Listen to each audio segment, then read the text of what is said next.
Good morning. Once again, a brief dialogue from my dearest friend, Annastacey. This dialogue, though, special request from Annastacey. Also, no coffee in the system. Struggling to string sentences together coherently. Probably won't make much sense. Once again, apologies for the background noise, the sounds of the highway, sounds of me indicating, and so forth. Today's brief dialogue is on reference points, the structure of the mind itself, thinking, and so forth. But the main focus is reference points, points of reference. The mind represents a process of thinking. The mind that we are aware of, at least, is the imagination mind. As I've mentioned in another dialogue, the two minds. The processing thinking mind, which we don't know about, really. It's out of our awareness. And the imagination daydreaming mind, where we are aware of things, mental concepts, thoughts, impressions, and so forth. We get a clue into the mind's structure and function through its behaviors. So this will be another concept that I might talk more about on another dialogue, but for now, we'll call it behaviors of the mind. People often think, I'm thinking, or my thoughts, or I decide, and so forth. These ways of conceptualizing your own mind are adequate, usually, but when we get down to the meat and bones, they are inadequate concepts. A far more useful way to think about thinking is to look at the mind as an organism with its own set of behaviors, as if you're looking at an animal in a cage and observing it and trying to figure out what drives that animal, what makes it work. So the behaviors of the mind are what we'll be talking a little bit about, and I'll probably do another dialogue on the behaviors of the mind. We notice that the mind and the emotions seem to link as one system, such that when we think an emotionally laden or an emotionally charged thought, we feel it too. We feel something. If we think of a nostalgic memory of the past, we might feel a wave of nostalgia course through the body. Could be pleasant, maybe unpleasant. Apologies for the wind on the microphone. I'm stepping out of my car. The car has stopped. It's not moving, so don't worry. Putting out the trash. Trash disposed of. Heading back to the car now. Once again, the car is stationary. Don't have concerns for my safety. Maybe my sanity, though. Okay. So one of the behaviors of the mind we notice is that it can get unsettled from time to time. And by unsettled, I mean full of doubt and worry and concern. Am I doing the right thing? Is this okay? Is what I'm doing appropriate? And so forth. Is there a better way to be doing things, to be living my life, and all that type of manner of thinking? We could call this behavior a tendency towards fretting. And the fretting is felt in the body as an unpleasant sensation, a nervousness, an anxiety even. So we look at the mind and we think, mind, Why are you fretting? For this particular discussion, it's worth looking at the animal kingdom briefly. And we know that animals get very unsettled when there's danger around, or they think there's danger around. In the animal kingdom, they are acutely aware of predators and threat to survival. So much so that animals are frequently making false assumptions about threat, because it's better to think there's a threat and be wrong than to not think there's a threat at all and be eaten. So this tendency towards overestimating risk has good survival utility, you might say, but it leaves the animal very flighty and restless for a lot of the time. And you see that with little birds and critters dancing hither and thither in the woods, never stopping for too long, lest they be eaten. The mind, the human mind now, is very similar in a way. It is full of doubt and worry, concern, a lot of the time for many people. Not everyone, but for many people. This is a mind that is very used to, like the critters in the woods, thinking that there is risk everywhere and worrying about it and making many false assumptions about risk, lest it make a mistake and be eaten, metaphorically eaten. The mistakes that the mind is concerned about are human mistakes. This could be job performance, this could be a social gaffe, it could be a investment worry. What if I invest and lose my money? It could be a new relationship. Is this person the right person for me? It could be the ending of a relationship. Should I end this relationship? Is it no good for me? And so on. It could even be trivial. What do I have for dinner tonight? What shall I wear today? How shall I do my hair? Etc., etc. For some people, the fretting of the mind is not a big concern. It's just part of the day-to-day, really. But for others, these concerns are felt powerfully in the body, as if every decision is heavily laden with severe consequence. If I use low-fat milk, will I get a heart disease on the second mouthful? If I eat too much cholesterol, will I die of a heart attack? If I say the wrong thing in this social gathering tonight, will my friends totally abandon me and I'll be alone forever? And so on. The problem is, at its root, is that the mind in these particular individuals has not landed on a very sturdy point of reference from which to not only make decisions, but to rest upon. A reference point, or a mental reference point, you could say is a belief, but I don't find that model very helpful. We'll just say it's a benchmark where you decide to draw a line in the sand and declare to yourself, this is how things are for me. This is what I believe to be the basic minimum for this particular topic. You'll see benchmarking done across the board in many areas of life. The mind, you might notice, does not like ambiguity, doesn't tolerate it very well, and that's a survival hangover, you might say. Ambiguity equals risk, as far as the mind is concerned.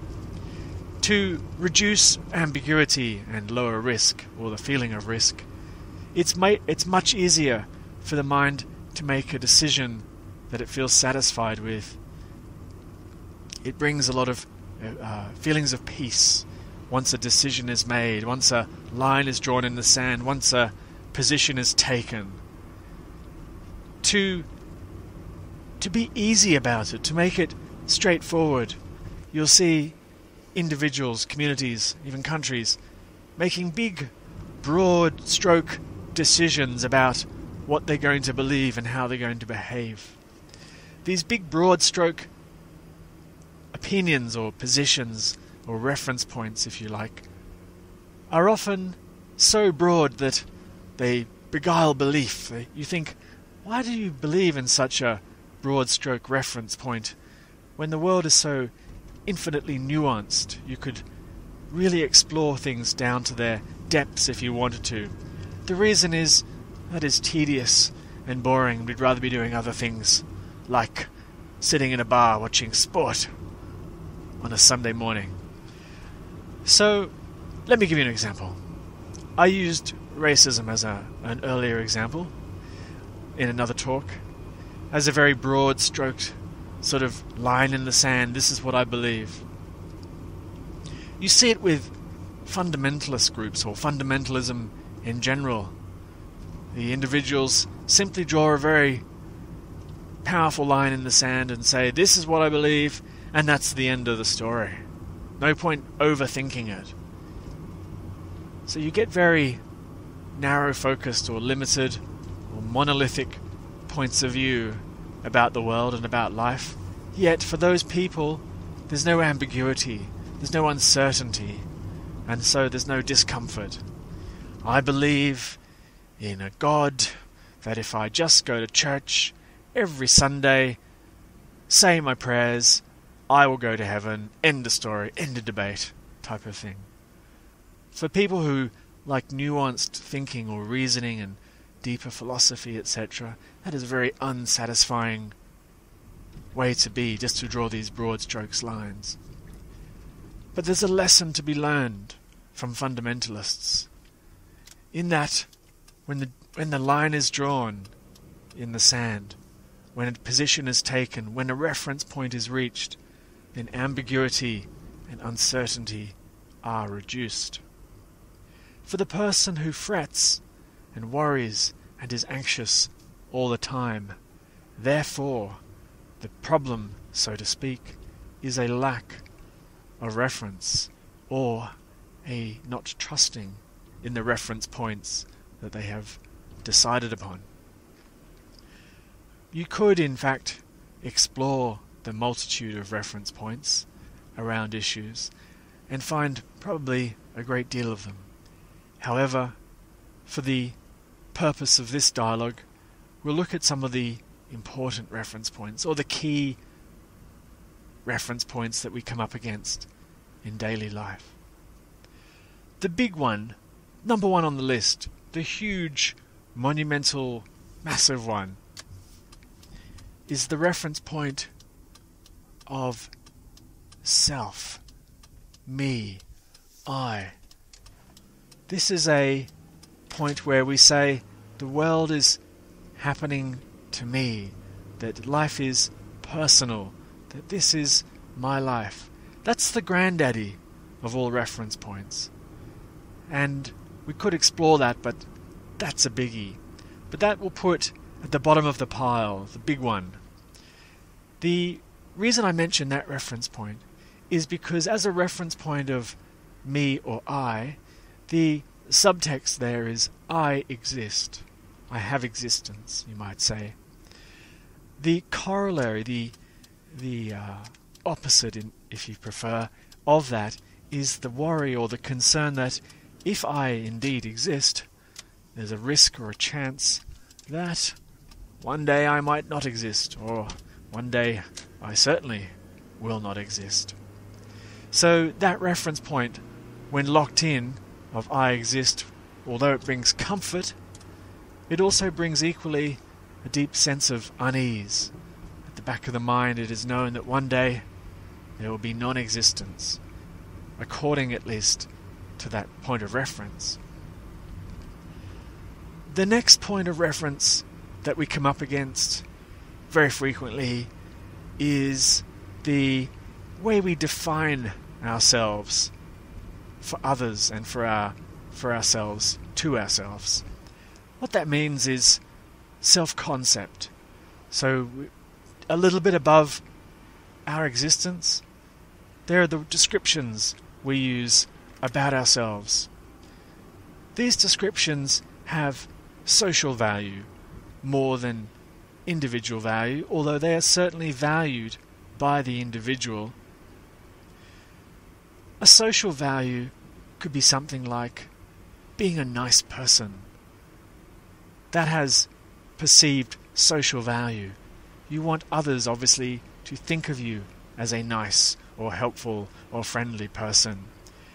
You can see from this you could have a whole string of reference points about yourself. Attractive, funny, wealthy, successful, dashing, etc. That would help socially, at least to create the perception in others that you are all those things, would be desirable in some way.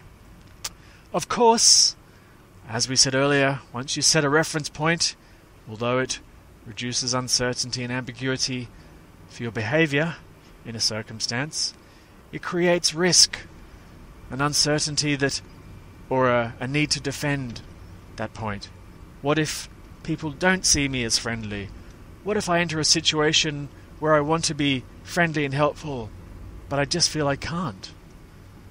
And now you can see the multitude of social problems that can arise from reference points. You might go to a job interview and want to be friendly and nice and charming and show the interviewer that you're a decent person, but they're being awful to you. They're being mean. They're being bullying. They're belittling you. And you want to defend yourself. Yet, there's the old back of the mind thought, but I want to be a nice person. I want to be a nice person. How can I be a nice person? And so forth. When the mind is unsettled on a reference point, it frets, and anxiety courses through your veins like vinegar. The other domain, aside from personal descriptors, are, I guess, community or social points of reference. These are the biggies we're hitting. This is what we do in this community. This is how we behave in this community. We all chip in and share the burden, or we all strive individually for perfection, or we all share our food, or we all hunt together and then split the proceeds at the end, something like that. Well, it doesn't matter really. The point is that in societies and communities there are points of reference. So, without going on in too much depth into other domains of reference points, I think you get the picture by now. You can see easily that to reduce ambiguity, to lower risk, etc., one must simply follow their points of reference, the points of reference that they have set up for themselves, or at least the community might have for themselves. And this is a very easy way, and it's the most basic way to feel relaxed, if you like. Just, in essence, do what everyone else seems to want me to do, and be true to the reference points that I've set up for myself. That's all well and good. But the second problem that we haven't mentioned yet is the truth of a point of reference. What is the truth of my point of reference? Is there a truth to my point of reference? Do I believe in this point of reference? We often find this arises in social situations, where it seems that we perceive everyone else has a different point of reference to ourselves, and we become nervous and anxious, and we wonder, should we drop what we believe and believe in what everyone else does? The thing to know, I guess, is that points of reference are arbitrary. There's no absolute point of reference to strive for, to discover and then adopt. Ultimately, you'll adopt references that just somehow suit you, that just feel good, if you prefer that. Will you have the courage to stay with the reference points that you decide suit you? That courage will come through an understanding. The understanding that everyone's points of reference are made up. There's no universal rulebook, you might say. Some people decide to choose frameworks that seem to imply a greater truth of reference than others. And this we see with the age-old debate of science versus religion. We see scientists asserting they somehow know the truth about the world because they are scientists, and they are very disparaging about religion often, not all, but often, because religion's reference point is somehow imagination-based or made up and childish in a way. And theirs, they might argue, is somehow based on objective facts, objective reality, and so forth. Of course, the entire debate is a nonsense. Science is no more true than religion. The truth of a reference point is based on the rules built into the very point of reference. Science has its rules. Religion has its rules. When you adhere to the rules of science, you come up with, well, good science. To say that that is truth is a bit of a stretch. It's true, relatively, within the framework of science. But is it ultimately true? Does it represent something called reality? We can't answer that. That is unanswerable and conjecture. A common error among scientists and skeptics. They make that one.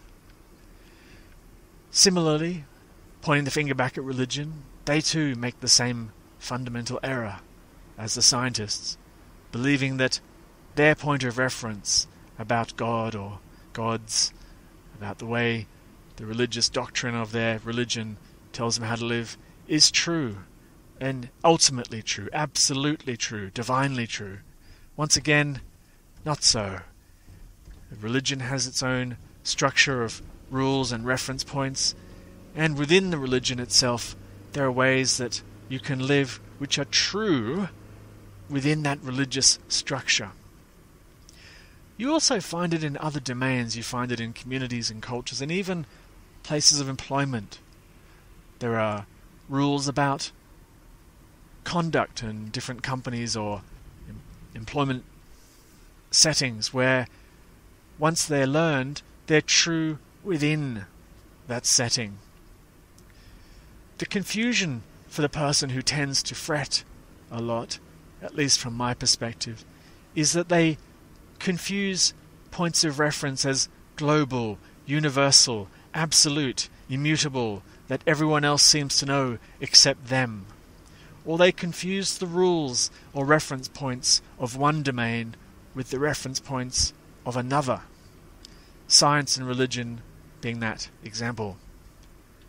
You can't elegantly, usually, take reference points from one area and apply them to another and expect harmony. Great geniuses of the world are able to somehow reconcile this and believe in two frames of reference, holding them both relatively true and understanding where they do and don't overlap, and understanding the entire point of reference as a subject as well. These people typically don't feel too much distress in the day-to-day. So to summarize, there are points of reference. They help reduce ambiguity and uncertainty. They're arbitrary. They're made up. They're adopted either unconsciously or consciously through your upbringing, your culture. You might read about them and just decide this is for you. You might reject reference points that you've been taught out of hand. We then learned that truth is usually relative to the reference points within a domain and cannot be transplanted between domains and expect to have the same results.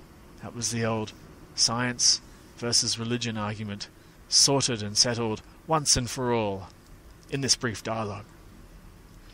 We learned about a couple of the biggies the big reference points in the background, that I exist, and qualities of the person, I am this type of person, and so forth. You'll notice your reference points when you start to fret. You can always ask yourself, why am I nervous here?